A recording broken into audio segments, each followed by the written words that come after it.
The Charleston Museum is making a major update to its permanent galleries entitled Beyond the Ashes, the Lowcountry's New Beginnings. Here to share more is Dr. Millicent Brown, principal at Light Bright and the Charleston Museum. She is also a social justice and public history consultant. Thank you for being here with us. Thank you.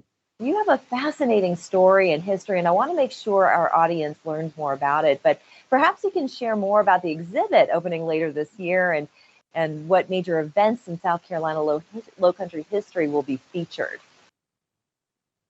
Well, let me just say that the Charleston Museum has for some time now been very consciously expanding the breadth of their interpretation and of their narratives.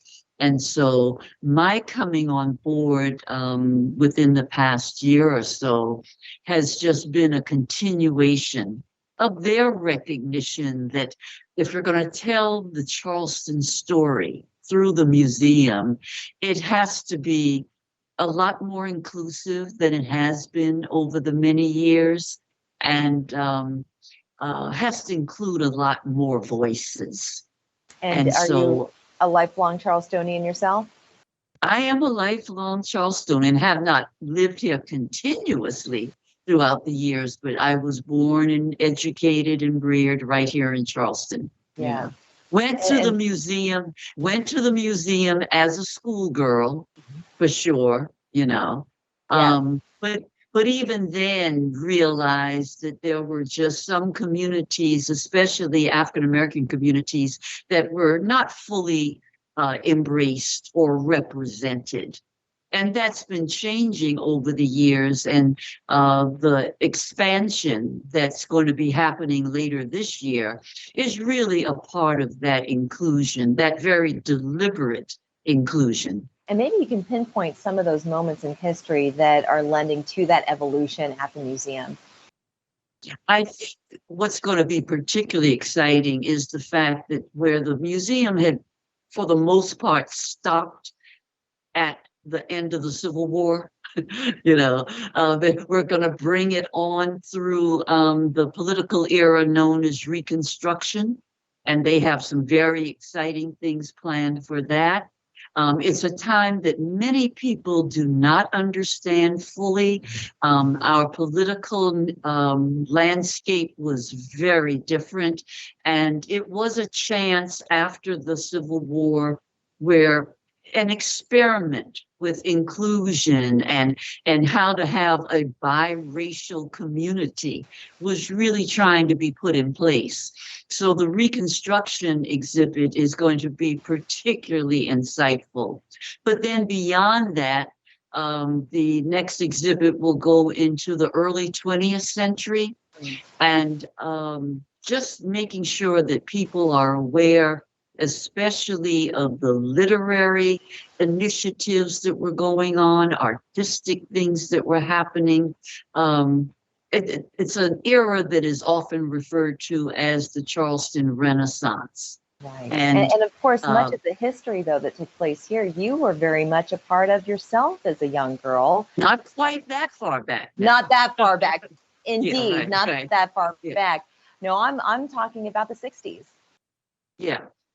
Well, my participation with the expansion that we're talking about has to do with really broadening our understanding of what we mean by the civil rights movement.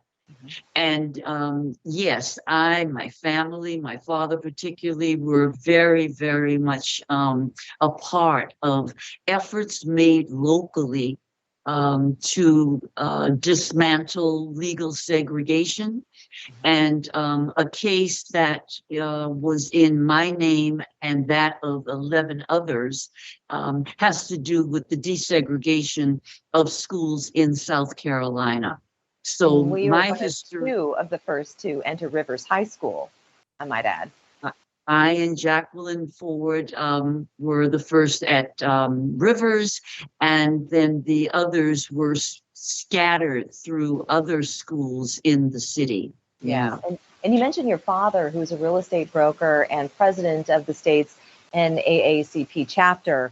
But in 2006, you created the Somebody Had to Do It project, which I'd like to know just briefly why you found it important to be that somebody and to be the one to tell the stories and to get others to tell their stories as well. I think that, like so many moments in history that get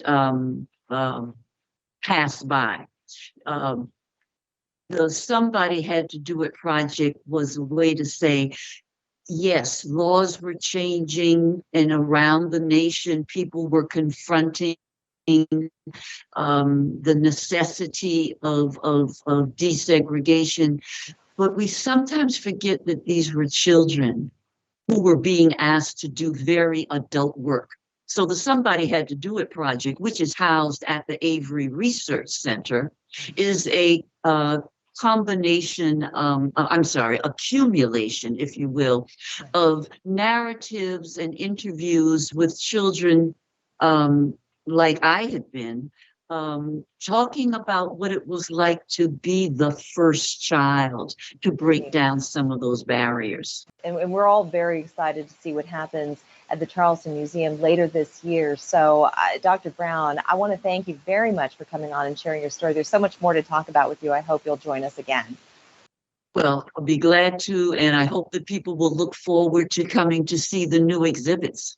Indeed. Thank you very much. We're back in 2 minutes.